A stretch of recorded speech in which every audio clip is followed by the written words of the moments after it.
বাংলাদেশের food stuff importers and suppliers association বাফিসায়ের সঙ্গে যুক্ত হাজারো ব্যবসায়ী বর্তমানে ব্যবসায়িক মন্দার মুখে। তাদের অধিকাংশই শিশু খাদ্য আমদানি নির্ভর। এসব পণ্য দেশে আসার পর বিএসটিআই এর বারবার পরীক্ষার কারণে অযথা সময় নষ্ট হয়। পাশাপাশি কাস্টমস ও ভ্যাট সংক্রান্ত জটিলতাও ব্যবসায়ীদের ভোগান্তি বাড়াচ্ছে। তাই পোর্টে অযথা সময় ক্ষেপণ না করে এসব পণ্য দ্রুত ছাড়ার আহ্বান জানিয়েছেন বাফিসার প্রেসিডেন্ট জনাব বোরহানি সুলতান।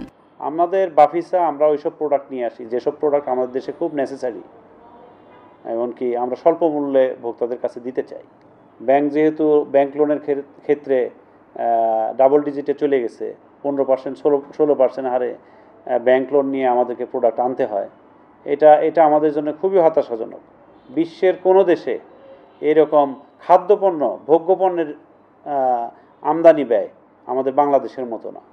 সো দ্যাট আমাদেরকে এলসির যে মার্জিনটা এটা ওপেন করে দিতে হবে আগের মতো 5%, 10%, এটা আমাদেরকে করে দিতে হবে, এছাড়া কোনো উপায় নাই।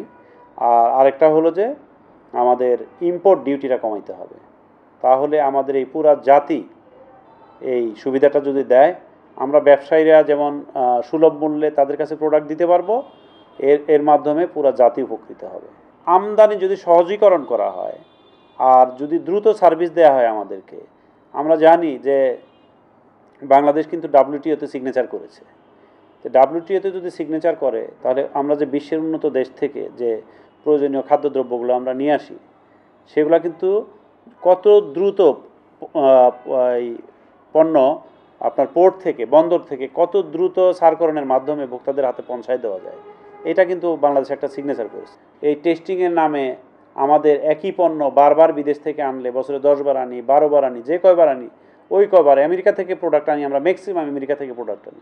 আমেরিকান প্রোডাক্ট এত হাই কোয়ালিটি প্রোডাক্ট আমাদেরকে বছরে 10 বার আনলে 10 বার টেস্ট করতে হয়। এই যে টেস্টিং খরচ আর এই যে বন্দরের যে চার্জ আর শিপিং চার্জ, এগুলা মিলে তো আমাদের নাভিশ্বাস। আমদানিকৃত ভোগ্যপণ্য যেটা আমাদের প্রয়োজনীয় নেসেসারি, এই জিনিসগুলার ডিউটি কমাইতে হবে, এলসি মার্জিন দিতে হবে। এটা ডক্টর প্রফেসর ইউনূসের প্রতি আমরা ওনার কাছ থেকে এরকম একটা আশাব্যঞ্জক কিছু আমরা চাই। ইউরোপ আমেরিকা থেকে মাল আসতে আমাদের 4 মাস 4.5 মাস সময় লাগে সুয়েজ খালের কারণে।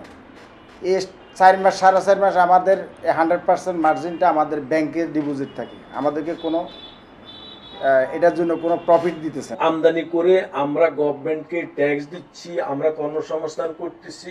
বাংলাদেশের ইন্ডাস্ট্রিতে যেভাবে কর্মসংস্থান হচ্ছে, আমাদের এই সেক্টরেও কর্মসংস্থান হচ্ছে। যে সমস্ত প্রোডাক্ট বাংলাদেশে উৎপাদন হয় না, এই ধরনের প্রোডাক্টগুলোই আমরা মূলত ইম্পোর্ট করে থাকি।